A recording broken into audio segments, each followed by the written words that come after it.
오늘 새벽도 승리하셨습니다. 우리 귀한 성도님들에게 오늘도 하늘의 지혜가 넘치시길 예수 이름으로 축원합니다. 자, 이 잠언 23장은 이 지혜가 뭐냐? 이 권세자가 식사를 초대했을 때 말과 행동을 조심해야 된다라고 말하고 있습니다. 1절로 3절 보면은 내가 관원과 함께 앉아 음식 먹게 되거든 삼가 네 앞에 있는 자가 누구인지를 생각하며 내가 만일 음식을 탐하는 자이거든 네 목에 칼을 둘 것이니라. 그의 맛있는 음식을 탐하지 말라. 그것은 속이는 음식이니라. 그러니까 왜 그런 권세자들과 함께 또 그런 대접을 받을 때 말과 행동을 조심해야 되느냐? 틀림없이 이유가 있다는 거예요. 대접하는데 그 이유가 있었다는, 그 사람이 만일 교활한 사람이다, 잘못된 어떤 마음을 가지고 대접하는 것이라면 그것은 술책이 된다는 거죠. 그래서 조심해서 스스로 구원받아야 된다. 6절로 8절 보면은 악한 눈이 있는 자의 음식을 먹지 말며 그의 맛있는 음식을 탐하지 말지어다. 대저 그 마음의 생각이 어떠하면 그 위인도 그러한즉 그가 네게 먹고 마시라 할지라도 그 마음은 너와 함께 하지 아니함이라. 네가 조금 먹은 것도 토하겠고 네 아름다운 말도 헛된 대로 돌아가니라. 이 접대 문화가 참 우리 한국 사람들에게는 어떤 면에서는 참 정문화 좋은 거예요. 그런데 이것을 악용하게 되어지면 참 사회가 타락하고 부패하는데 아주 중요한 역할을 하게 되는 걸 볼 수 있습니다. 사업하는 사람들, 또 정치하는 사람들, 뭐 사회에서 참 이 접대로 인해서 결국은 부정부패가 생겨지게 되어지는 것을 볼 수 있습니다. 거기서 잘못되어지는 경우들이 참 많이 있습니다. 그래서 8절 말씀 보면 내가 조금 먹은 것도 토하겠고, 조금 먹은 것도 토하겠고 네 아름다운 말도 헛된 대로 돌아가리라. 먹은 것 이상으로 다 토해내게 되어지는 그런 일이 생겨진다는 거예요. 그래서 접대를 받을 때 생각하고 신중을 기하고 조심하는 것이 이게 지혜다는 것입니다. 대한민국이요 지금 아주 엄청난 또 어려움이 생겨졌습니다. 그 문재인 정부에서 그동안에 북한을 얼마나 끌어안고 감싸고 어떻게든지 화해해 보려고 하는 그런 평화 무드를 위해서 참 많은 욕을 먹어가면서도 노력한 건 사실이죠. 그런데 하루아침에 이 남북 그 연락사무소 그 뭐 얘기 들어보니까 800만 불 정도 해당되는 건물인데 이걸 그냥 하루아침에 폭파시켜 버렸어요. 이것은 대한민국 재산이거든요. 대한민국에서 다 돈을 대고 건축하고 관리하고. 근데 그 평양에 옥류관 있잖아요. 옥류관. 저도 거기서 냉면 먹어봤는데 문재인 대통령이 거기서 냉면 먹었잖아요. 그 주방장이 뭐라고 얘기했냐면은 국수 처먹을 때는 요사를 떨더니 지금까지 한 일이 뭐가 있어? 먹은 것 다 토해내라는 얘기예요. 그러니까 먹는 거 조심해야 되는. 그렇게 남의 최고 존엄을 주방장이 그냥 함부로 그렇게 이야기를 한, 그것은 참 잘못된 거예요. 잘못된 관계가 만들어지면 비극스러운 결과가 나게 됩니다. 그래서 우리는 정말 이렇게 대한민국에 남북한이 하루속히 복음으로 통일되어져야 될 텐데 지금 다시 우리 정말 대한민국과 한반도를 위해서 기도해야 되겠다. 다시 한번 이 마음 가운데 안타까운 마음이 새벽에도 더 들었습니다. 우리 나라를 위해서 더 기도 많이 해야 되겠다. 한반도 지금 김여정이나 김정은이나 다 이 젊은 애들이 이 신앙도 없죠. 믿음도 없죠. 마귀 귀신이 들어가면 무슨 짓을 못합니까? 불장난을 해버리면 그냥 이렇게 불장난하는 거예요. 그러니까 이게 그들의 말이 그냥 뭐 법이잖아요. 그냥 해버리잖아요. 이게 무슨 짓을 할지도 몰라요. 그래서 하나님이 역사해 주셔야 됩니다. 하나님 정말 저들을 붙들어 주시고 예수 믿게 해주시고 성령님이여 역사해 주셔서 대한민국에 절대 한반도에 전쟁이 일어나지 말게 하여 주시옵소서. 여러분, 이 절대 공짜 접대는 없어요. 반드시 그 대가를 찾게 되는. 그래서 지혜로운 사람은 이것을 먹어야 될까 말아야 될까, 내가 저 사람과 교제를 해야 될까 말아야 될까, 그것을 바로 분별하는 것이 얼마나 중요한 건지 모릅니다. 공산당은요 절대로 하나 될 수 없습니다. 공산당을 몰라서 그러죠. 속 안에 귀신이 역사하고 있다니까요. 공산당을 어떻게 믿습니까? 공산당을. 어리석은 사람은 하나님을 의지함 없이 자기의 힘과 지혜로만 부자가 되려고 한다는 거예요. 4절로 5절 보면 부자 되기에 애쓰지 말고 내 사사로운 지혜를 버릴지어다. 내가 어찌 허무한 것에 주목하겠느냐? 정령이 재물은 스스로 날개를 내어 하늘을 나는 독수리처럼 날아가리라. 재물에 독수리 같은 날개가 달렸다는 것을 알려주고 있어요. 이게 재물의 특성이죠.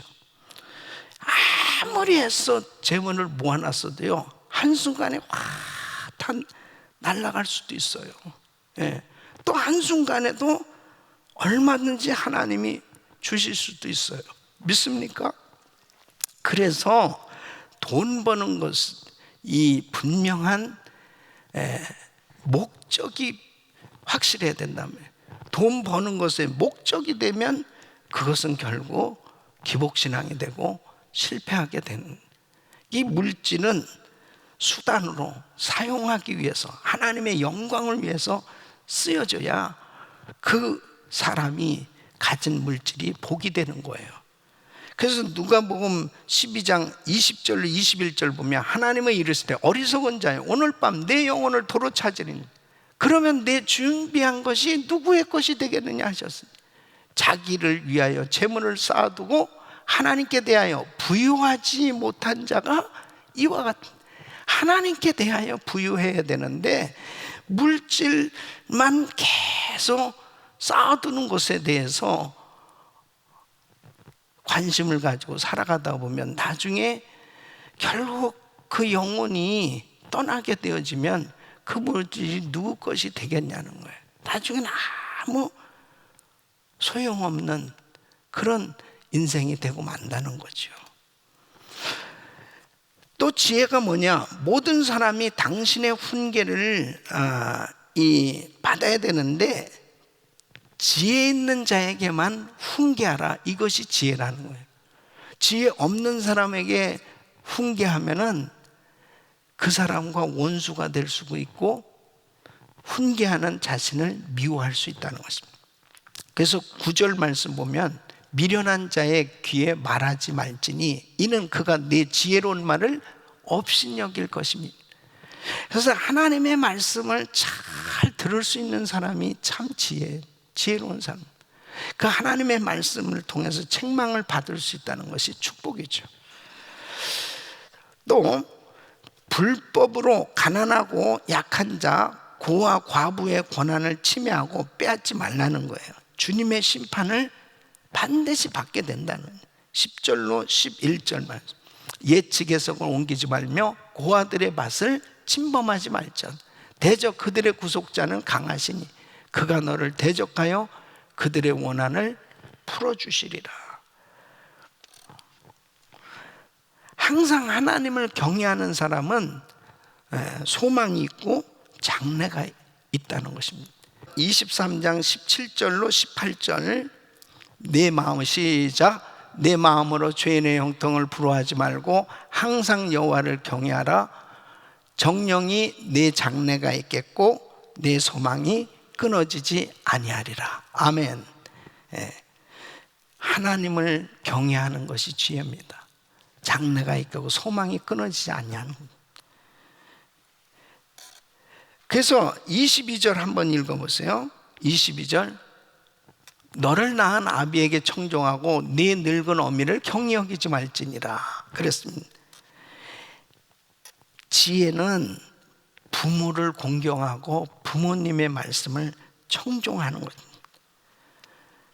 그럴 때 그 삶이 복된 삶이 되어진. 그래서 부모가 어떻게라도 자녀를 잘되게 하기 위해서 훈계하고 때려서라도 고치려고 하는 겁니다. 3절 말씀. 그의 맛있는 음식을 탐하지 말. 그것은 속이는 음식이다. 14절로 16절 시작. 내가 그를 채찍으로 때리면 그의 영혼을 소홀에서 구원하리라. 내 아들아, 만일 내 마음이 지혜로우면 나 곧 내 마음이 즐겁겠고 만일 내 입술이 정직을 말하면 내 속이 유쾌하리라. 그랬습니다. 자녀들이 지혜로운 자녀로 성장하게 될 때 부모의 마음이 정말 기쁜 거죠. 그래서 24절로 26절 보면은 의인의 아비는 크게 즐거울 것이요 지혜로운 자식을 낳은 자는 그로 말미암아 즐거울 것이니 내 부모를 즐겁게 하며 너 낳은 어미를 기쁘게 하라. 내 아들아, 내 마음을 내게 주며 내 눈으로 내 길을 즐거워할지니. 그래서 지혜로운 자녀는 어떻게 하면 부모님을 기쁘시게 해드릴까? 부모님을 공경할까? 결국은 그러한 생각을 가진 그 자녀를 하나님께서 축복해 주셔서, 그리고 부모의 즐거움이 되어졌다는 것은 뭐예요? 성공적인 삶을 살게 된 거죠.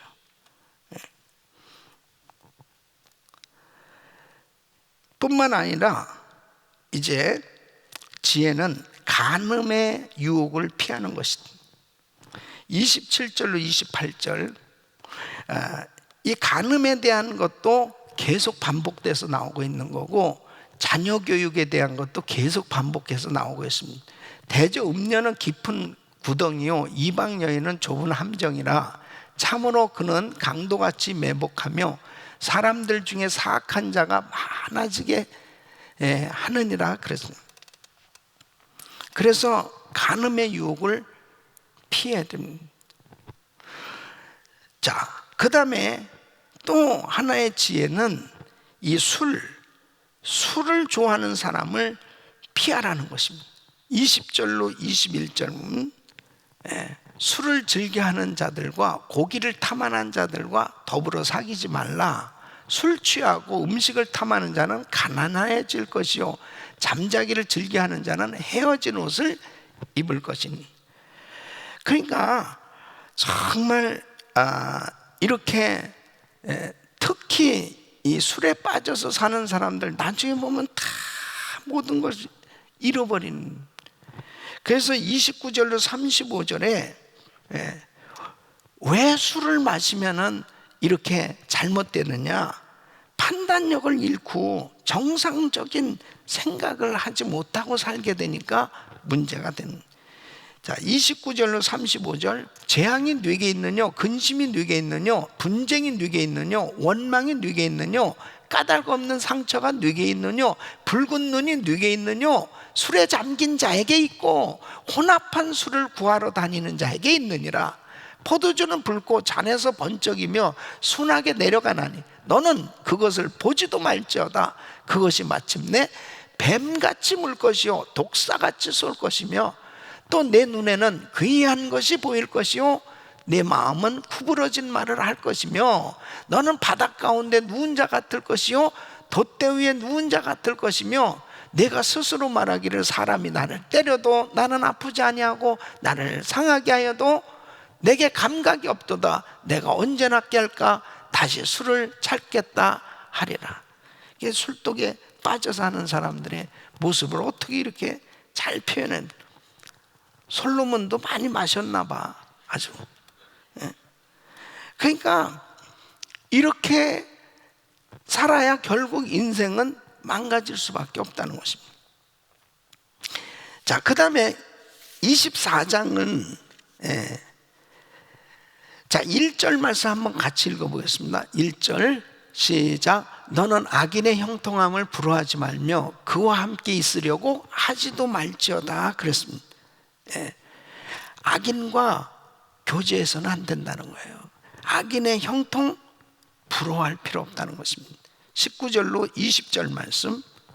너는 행악자들로 말미암아 분을 품지 말며 악인의 형통함을 부러워하지 말라. 대저 행악자는 장래가 없겠고 악인의 등불은 꺼지리라. 왜 악인의 형통을 부러워할 필요가 없느냐? 결국은 도살장에 끌려가는 소처럼, 근데 그 소에게, 돼지에게 계속해서 음식을 주면서 그렇게 잘 살찌우고 그러면서 데려가지, 그냥 막 어거지로 그렇게 하지 않는다면 토살장에 끌려가는 줄도 모르고 끌려가는, 결국은 악인과 교제하는 것이, 그 모습이 악인의 꾀에 빠지고 죄인의 길에 서게 되어지는 것이 달콤하기 때문에 그렇게 되는 거거든요. 그럼 나중에 보면 이것이 망가진 자신의 삶을 만들게 된 이유였고 요소였다는 사실을 알게 될 때 후회가 되는 거죠. 왜냐? 부럽거든요. 악인의 형통이 부럽거든. 나도 저렇게 좀 되고 싶다는 생각이 은근히 들어오는데 그 뒤에 마귀가 도사리고 역사하고 있다는 사실이에요. 그래서 빨리 소돔 땅에서 나와야 되는데 지금 천사들을 보내서 하나님께서 롯의 가정을 구원해 주시려고 지금 너무 급하다는 거예요. 빨리 거기서 나와야 된다는 거예요. 근데 뭐 완전히 거기에 빠져있던 그 롯의 사위들은 아예 나오지도 않았고, 이 롯의 처는 뒤를 돌아보다가 소금기둥이 됐어요. 그 이유가 뭐냐? 진짜일까? 그 다음에 너무 아까워. 아니 어떻게 우리가 이 많은 재산과 많은 것들을 읽었는데 이걸 놓고 그냥 나가? 재물에 대한 아쉬움, 이런 것들이 있었던 거예요. 결국 소금기둥 된 거예요. 악인의 형통 부러워하지 말란 말이에요. 아예 그냥 딱 잘라버려요. 특히 지금 이렇게 코로나 바이러스 사태 가운데 살아가는 우리에게 있어서는요, 뭐가 지혜인지 아세요? 정말 자기의 신앙을 잘 지키면서 바로 내가 지금 무엇 때문에 살고 있느냐, 무엇에 내가 집중하고 살고 있느냐, 이런 것들을 바로 잘 분별해야 될 때가 왔어요. 지혜로운 사람은 공동체를 건강하게 세운다는, 집이든 회사든 교회든 나라든 결국은 형통하게 되고 승리하게 되고 존경을 받는 그런 삶이 된다는. 그래서 3절로 7절 우리 같이 한번 읽어보겠습니다. 시작. 집은 지혜로 말미암아 건축되고 명철로 말미암아 견고하게 되며 또 방들은 지식으로 말미암아 각종 귀하고 아름다운 보배로 채우게 되느니 지혜 있는 자는 강하고 지식 있는 자는 힘을 더하나 너는 전략으로 싸우라. 승리는 지략이 많음에 있느니라. 지혜는 너무 높아서 미련한 자가 미치지 못할 것이므로 그는 성문에서 입을 열지 못하느니라. 지혜로운 사람은 위기 때 낙담하지 않고 주님을 의지하고 다시 일어나는 거예요. 10절 말씀. 내가 만일 환난 날에 낙담하면 내 힘이 미약함을 보임이라. 16절 말씀 시작. 대저의인은 7번 넘어질지라도 다시 일어나려니와 악인은 재앙으로 말미암아 엎드러지느니라. 그래서 믿음의 사람들, 신실한 하나님을 경외하는 사람들은 넘어져도요 다시 일어나게 돼요. 다시 7번 일어나려니와. 누가 일으켜주는 거예요? 주님이 일으켜주시는 거예요. 할렐루야. 지혜로운 사람은 절대로 낙심하고 포기하고 주저앉지 않습니다. 지혜를 배우면 마치 꿀을 먹는 것 같이 기쁘고 장래가 밝게 됩니다. 13절로 14절 시작. 내 아들아 꿀을 먹으라. 이것이 좋으니라. 송이 꿀을 먹으라. 이것이 내 입에 다니라. 지혜가 내 영혼에게 이와 같은 줄을 알라.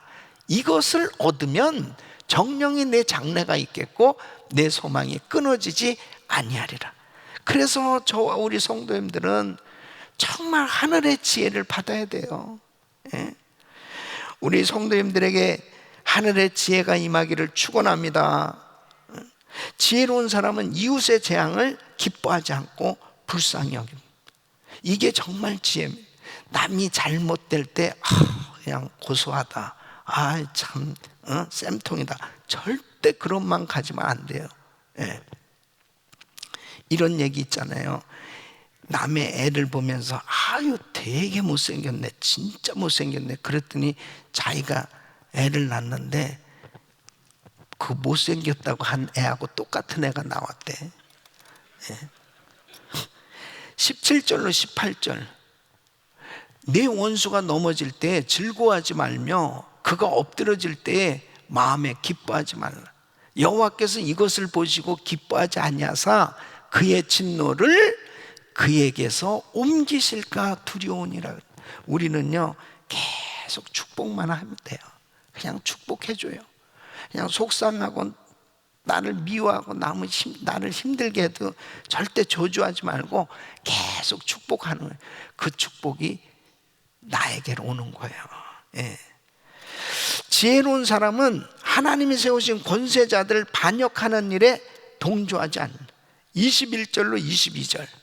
내 아들아 여호와와 왕을 경외하고 반역자와 더불어 사귀지 말라. 대저 그들의 재앙은 속히 임하리니 그 둘의 멸망을 누가 알랴. 하나님을 반역한다는 건 뭐예요? 배교하는 거잖아요. 하나님을 떠나는 거예요. 또 하나님 세우신 권세자를 반역한다는 건 뭐예요? 결국은 반역한 사람들의 그 삶의 결과는 멸망이에요. 실패예요. 하나님을 떠나서 어떻게 잘 될 수가 있습니까? 그리고 어느 공동체든지 절대 우리 성도님들은 비주류가 되면 안 돼요. 항상 중심에서, 항상 중심에 있는 사람은 반듯합니다. 밝은 빛 가운데 거합니다. 항상 그 중심에서 리더와 함께 같이 연합하고 같이 뭔가 이런. 비주류는 맨날 불평하고 원망하고 그 다음에 비방하고 그런 자리에 있는 사람들이 비주류예요. 그 비주류의 사람들이 잘 되는 걸 못 봤어요. 늘 불안하고 늘 불편하고 늘 원망하고. 그러니까 신앙생활도 항상 자기가 반듯하게 주님과의 관계에서 나는 하나님의 자녀고 하나님의 아들이고 하나님의 딸이고 하나님이 나를 얼마나 사랑하느냐, 이런 주님과의 관계가 분명하잖아요. 그러면은 주님 앞에 감사하고 찬양이 그냥 저절로 넘쳐나요. 그러나 하나님에서 자꾸 이렇게 하나님을 의심하고 하나님에 대해서 마음이 불편해 있고 그래 보세요. 그러면은 기도도 안 되죠. 찬양도 안 되죠. 예배도 안 되죠. 하나님의 복이 임하지는 않는 것입니다. 그래서 절대 반역하지 말라는 것입니다. 매사에 적당한 말을 할 줄 아는 거, 이게 지혜라는 거예요. 26절 말씀 보면 26절 적당한 말로 대답함은 입맞춤과 같으니라. 슬픈 자에게 위로의 말씀, 기쁜 자에게는 축하의 말씀, 그리고 고통받는 사람에게는 기도해주고 절망 가운데 있는 사람은 같이 함께 위로해주고 힘을 줄 수 있는 이런 말을 할 수 있는 이런 사람이 참 지혜. 이 말을 언어를 사용할 수 있다는 게 얼마나 축복이에요. 이걸 가지고 지혜롭지 못한 사람은 자꾸 다툼을 일으키고 파괴시키는 그런 일들을 하니까 결국 자기 인생이 불행하게 되어지는 것입니다. 예. 또 게으른 사람은 결국 모든 것을 다 잃게 되는. 예.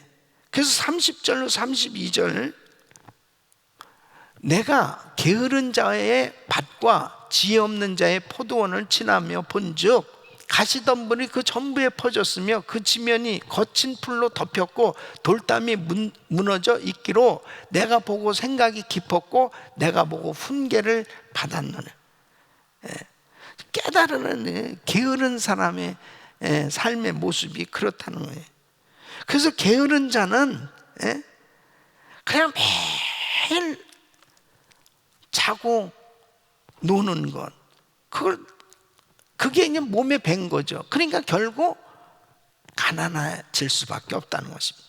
33절로 34절 보면 내가 좀 더 자자, 좀 더 졸자, 손을 모으고 좀 더 누워있자 하니 내 빈궁이 강도같이 오며 내 곰핏이 군사같이 이르니. 우리가 열심히 기도하면서요, 정말 일도 열심히 해야 돼요. 부지런하게. 신앙생활도 그렇잖아요. 벌써 새벽부터 일찍 일어나서 부지런한 사람이 새벽 예배도 드리는 거예요. 아니 나도 자고 싶죠. 아니 저도 어떤 때는 침대를 이고 나온다니까요, 교회. 목사님은 그냥 딱부터 딱 일어나서 아유 무슨 내가 로봇입니까?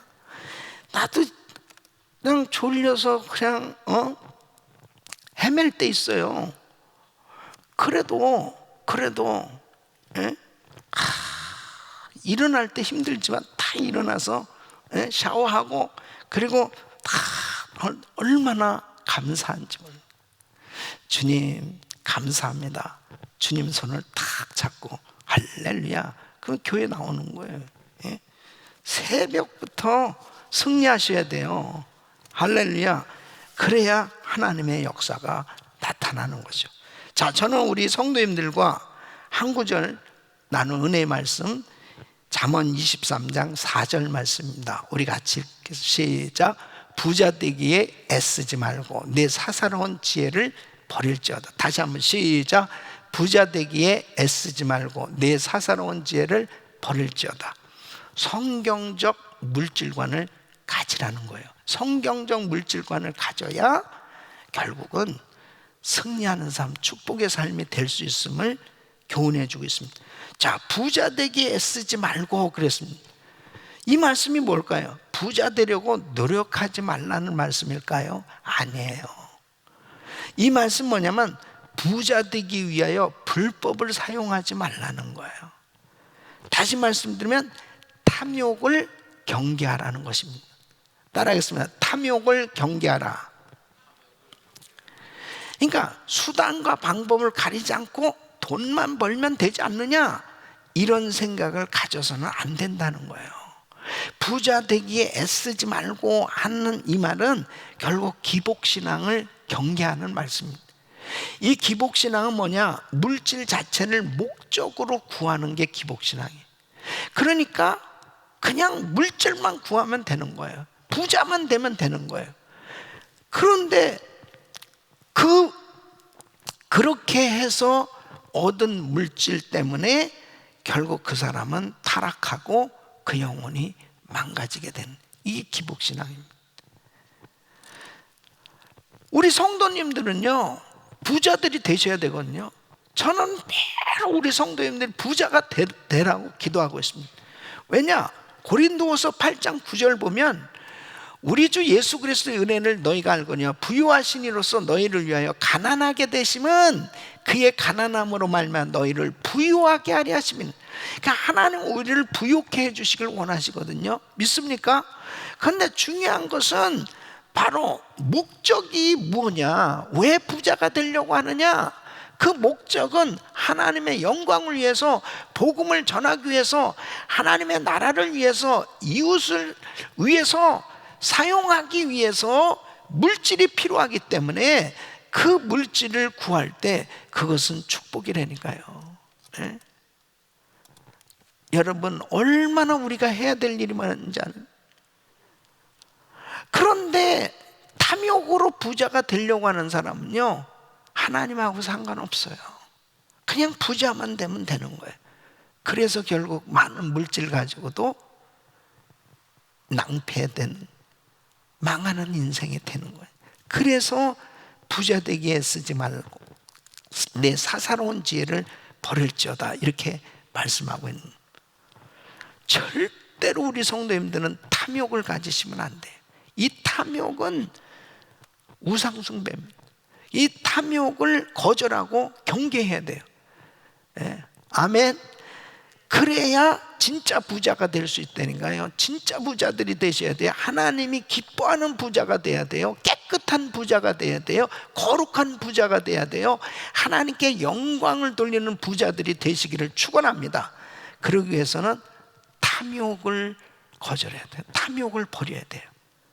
그럼 왜 탐욕을 버려야 돼요? 첫째, 탐욕은 하나님을 떠나게 되고 영혼이 병들게 되고 가치 없는 인생이 되고 말기 때문에.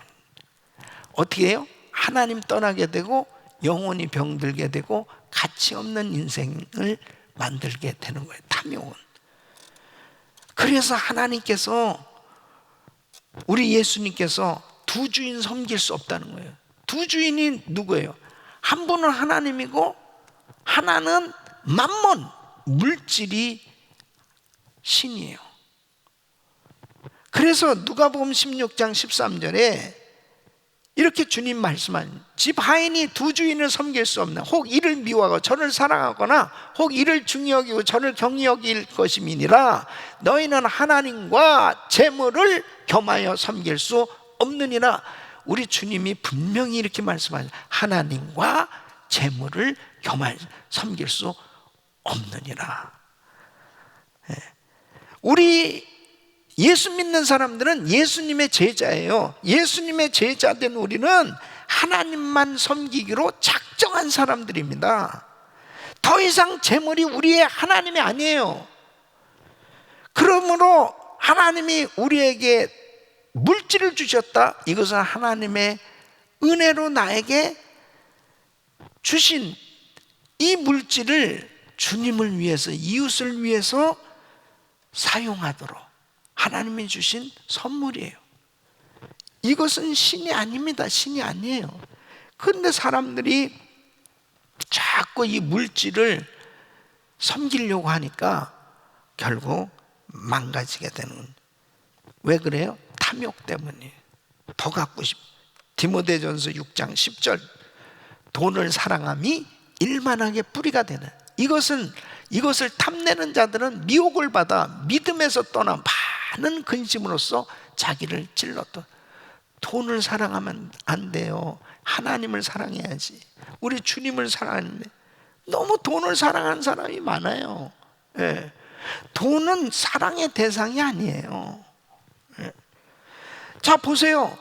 돈을 따라가다가, 돈을 섬기다가, 돈을 좋아하다가 망한 사람들이 성경에 나와 있잖아요. 자, 데마 같은 사람, 바울의 동역자예요. 부르심의 자리를, 얼마나 축복된 자림에도 결국 세상 사랑해서 떠났어요. 디모데후서 4장 1절 보면 대만은 이 세상을 사랑하여 나를 버리고 데살로니가로 갔다. 세상을 사랑했다는 건 뭐예요? 아이고 이렇게 뭐 주일만 하다가 말이야 내가 거지같이 살겠냐, 난 세상에 나가서 돈을 벌어야 되겠다. 결국은 하나님의 일을 위해서가 아니고 결국은 자기의 모든 사명까지도 버리고 그렇게 살게 된. 아간 보세요. 결국은 하나님께서 가나안 정복했을 때 첫 번째 성 여리고성을 그렇게 함락하도록 하게 했을 때 탐욕이 들어왔어요. 그 물건들을 취하면 절대 안 되는데 마음에 탐욕이 들어오니까 그 물건 취했다가 결국 모든 이스라엘 백성들까지 다 어렵게 만들었습니다. 자기만 망한 게 아니에요. 자기 가족, 자식들까지 다 죽게 된. 가룟 유다 예수님의 제자로 부름받았습니다. 그런 물질의 탐욕이 어느 순간에 들어온 거예요. 그래서 그 예수님 판 거 아니에요. 그러니까 오늘날도 마찬가지입니다. 얼마든지 직분도 팔고 믿음도 팔고 예수도 팔고요, 세상으로 나가버리는 사람들이 있어요. 뭐 때문에? 탐욕 때문에. 그럴듯하게 포장되어 있지만 나중에 보면 결국 이 탐욕 때문에 다 모든 거 잃게 돼요. 영혼이 병들게 되고 그리고 가치 없는 인생이 돼버리는 거예요. 그래서 우리는 정말 무엇이 지혜냐?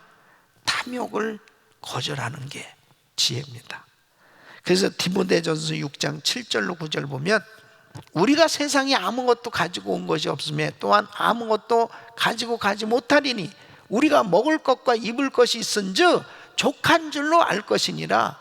부하려 하는 자들은 시험과 올무와 여러 가지 어리석고 해로운 욕심에 떨어지나니 곧 사람으로 파멸과 멸망에 빠지게 하는 거죠. 그러니까 하나님 주시는 대로 그냥 감사하면 돼요.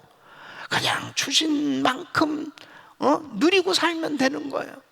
그리고 하나님이 주셔서 더 많이 내가 쓰고도 남을 만큼 더 많이 주시잖아요. 그럼 그걸로 어떻게 하면 더 많이 하나님의 영광을 위해서 복음 전하는 일을 위해서 사용하면 가치 있는 인생을 만들게 된다니까요. 보람된 인생이 되어지고 내 영혼이 반짝반짝 빛나고요, 그 물질로 주님을 섬기니까 더 막 기쁨이 넘치는 거예요.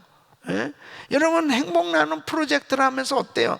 남을 나눠주니까 너무 좋잖아요. 내 가지고 있는 것을 다른 사람에게 도움을 줄 때 얼마나 받는 분도 좋지만 받는 사람보다 주는 사람이 더 행복해 되니까요, 내 영혼이 기쁨이 충만해지는 거예요. 감사가 넘치게 되는 거예요. 이것이 물질을 제대로 사용하는 거죠.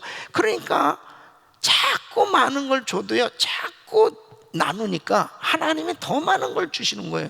근데 탐욕을 가진 사람은 자기밖에 몰라요. 그런데 결국 나중에 보면 그것도 다 날아가 버리는 거예요. 없어요. 그래서 뭐가 지혜냐? 탐욕을 버리는 거예요.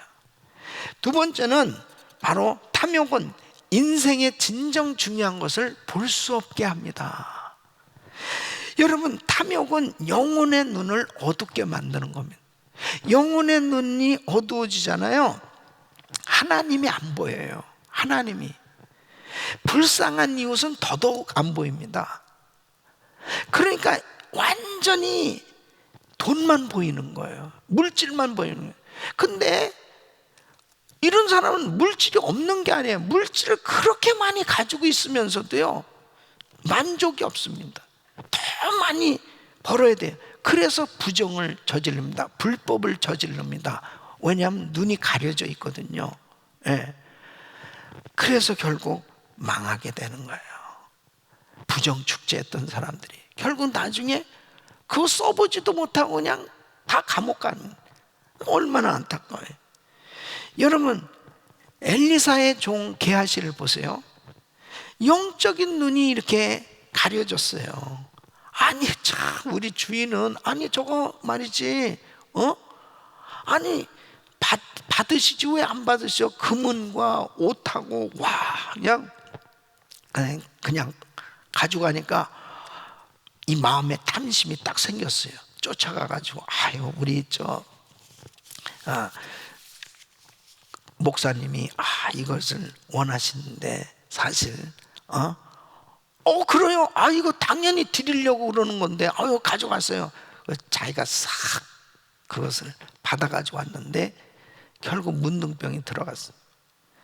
게하시의 영안이 밝아졌다면, 게하시의 영안이 밝았다면 그런 돈 안 받았을 거예요. 그런 물질 안 받았을 거예요. 그랬더라면 엘리사의 대를 이어서 위대한 하나님의 종으로 쓰임받을 수도 있었을 텐데 안타깝죠. 그 물질 때문에 결국 망했어요. 일생 뭉둥병자로 일생을 마감했어요. 여러분 주의 종들이요 이 물질 부분만 딱 뛰어넘잖아요. 그래도 사역에 제가 볼 땐 그래요. 사역의 70% 성공해요.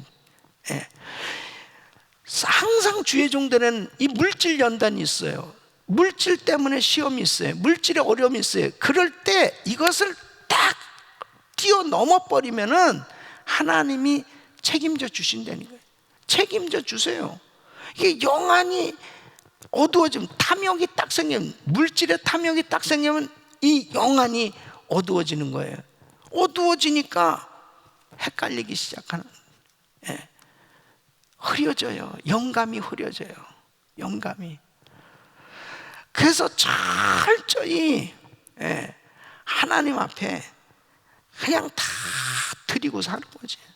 그렇게 되어질 때 어떻게 되어지냐? 결국 영적으로 충만해지니까 바로 물질을 어디다가 써야 되는지 그 물질을 선용할 줄 아는 지혜가 임하는 겁니다. 그래서 마태복음 6장 20절 보면 오직 너희를 위하여 보물을 하늘에 쌓아두라. 거기는 좀이나 동록이 해하지 못하며 도둑이 구멍을 뚫지도 못하고 도둑질도 못하느니라 그랬습니다. 하늘에 쌓아두라고 주님이 이렇게 말씀하십니다. 영적으로 열려져야 하늘나라가 믿어지고 하늘나라가 보여지죠. 그러니까 물질을 드리고 싶은 거예요. 하늘나라에 자꾸 쌓는 그런 상급 쌓는 삶이 되고 싶어지는 거예요. 이것이 탐욕으로 가득 찬 사람에게는 안 보인다니까요. 이 땅에만 쌓으려고 생각하니 하늘나라에 쌓는 건 안 보여요. 그러니까 나중에 지나놓고 나서 한 일이 하나도 없는 거예요. 이게 또 죽을 때가 됐을 때는 내가 뭐하고 살았지? 물질만 쌓으려고 노력했는데 결국 그것도 가져갈 수도 없잖아요.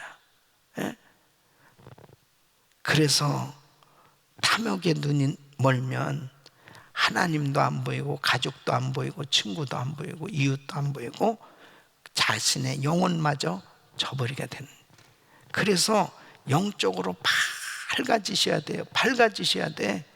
그러기 위해서 탐욕을 경계하셔야 됩니다. 세 번째는 탐심은 하나님을 의지하지 못하는 불신의 결과이다. 왜요? 사람들이 뭔가 물질을 가지고 있잖아요. 그러면 그 물질을 의지하려고 한다니까요. 자연스럽게 물질을 왜 더 많이 벌고 더 많이 모으려고 하느냐? 안전하다고 생각하니까 그 물질을 계속 추구하고 사는 거예요. 이런 지혜는 필요해요. 내가 적어도 정말 이렇게 살아가는데 필요한 물질, 그리고 지혜롭게 사치하는 거, 이런 것들을 다 정리를 하고 정말 얼마든지 적은 것 가지고도 부유하게 누리고 사는 사람들이 있어요. 이런 건 지혜죠. 근데 물질을 자꾸 쌓으려고 노력을 하면서 그것만이 바로 있어야 내가 정말 편안하게 살 수 있을 것 같다. 그래가지고 계속 쌓아두려고 모아보세요. 만족이 있나? 만족 없습니다. 계속 불안한 거예요. 진정한 안전과 나의 삶을 보장시켜 주실 수 있는 분은 예수 그리스도밖에 없습니다. 바로 예수 안에서만 보장된 인생이지 예수 바깥에서 어떤 물질이 나를 보장시켜 줄 수 있냐? 절대 아니에요. 아니, 코로나 바이러스 사태 가운데 물질이 내 건강 지켜줍니까? 물질이 나의 삶을 지켜줄 수 있어요? 아니에요. 그래서 에베소서 5장 5절에는 탐심이 곧 우상숭배, 탐하는 자 곧 우상숭배자는 그랬어요. 그러니까 탐심은 하나님을 제쳐놓는 행위이기 때문에 하나님이 기뻐하실 수가 없는 거예요. 그래서 우리 예수님께서 마태복음 6장에 이렇게 교훈을 주시는 거예요. 자, 공중에 나는 새를 보라. 들에 핀 백합화를 보라. 아니, 공중에 나는 새 어떻게 먹고 사느냐? 아니, 들에 핀 저 꽃 누가 무슨 정말 길쌈을 해주고 그렇게 해준 사람도 없는데도 어떻게 저렇게 아름답게 잘 피고 저렇게 새들도 저렇게 잘 자라고 있느냐? 다 하나님의 은혜로 저렇게 크고 자라고 있는 거 아니냐 이거예요. 예? 마태복음 6장 30절에 이렇게 말씀합니다. 오늘 있다가 내일 아궁이에 던지는 들풀도 하나님이 이렇게 입히시거든. 하물며 너희일까 보냐? 믿음이 작은 자들. 왜 무엇을 먹을까, 무엇을 마실까, 무엇을 입을까 염려하냐 이거예요. 하나님이 다 책임져 주신다는 거예요. 믿습니까? 그래서 마태복음 6장 33절 너희는 먼저 그의 나라와 그의 의를 구하라. 그리하면 이 모든 것을 너희에게 더하여 주시리라. 할렐루야. 하나님만 의지해 보세요. 주님께서 필요한 것들 다 채워 주십니다. 책임져 주십니다. 그리고 나에게 주신 걸로 자족하고 살면 되는 거예요. 만족하며 살면 되는 거예요. 하나님 안에서 영안이 열려지셔서 정말 어떻게 하면 내게 주신 은사 가지고 주신 물질 가지고 하나님을 좀 기쁘시게 해드려 볼까? 그런 그 하나님의 은혜 가운데 사는 것이 지혜예요. 예? 여러분, 헌금 생활에 성공을 하셔야 돼. 헌금 생활의 성공이 뭐예요? 나는 물질보다 하나님 더 사랑합니다.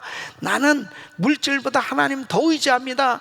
나는 물질보다 하나님을 더 가까이 합니다 하는 고백이 바로 헌금 생활입니다. 하나님이 내게 주신 거 11조 드리고 하나님 앞에 감사의 예물 드리고 뭐든지 주님이 마음에 감동을 주시면 드릴 수 있는 그 사람 뭐예요? 물질은 그냥 도구일 뿐이지 나는 정말 하나님 사랑해요. 그것을 표현하는 것이 헌금 생활이라니까요. 이건 율법이 아니고 사랑의 표현이고 믿음의 표현인 거예요. 우리 사랑하는 성도, 탐욕을 버려야 됩니다. 하나님이 특별한 종을 주셔서 부자 되게 해주시면 그거 가지고 그냥 하나님 앞에 마음껏 나누고 베풀고 세계 선교 감당하면 되는 거예요. 예? 또 안 주시면 안 주시는 대로 뭐 안 주신 건 없어요. 다 하나님 주시지. 그냥 내게 남과 비교할 필요 없어요. 나에게 주신 거 가지고 내가 자족하고 감사하고 기뻐하고 행복하고 누리고 살면 되는 거예요. 절대 물질에 탐욕, 탐심을 가지면 그때부터 내 영혼이 병들고 망가지기 시작하는, 영적으로 항상 밝아지는 것은 물질 탐욕을 극복해서, 그것은 바로 하나님을 전적으로 사랑하고 믿음으로 나갈 때 하나님 주신 은혜로 더 주님께 영광 돌리는 삶 될 줄로 믿습니다. 우리 성도님들은 진정한 거룩한 부자들이 되시기를 예수 이름으로 축원합니다.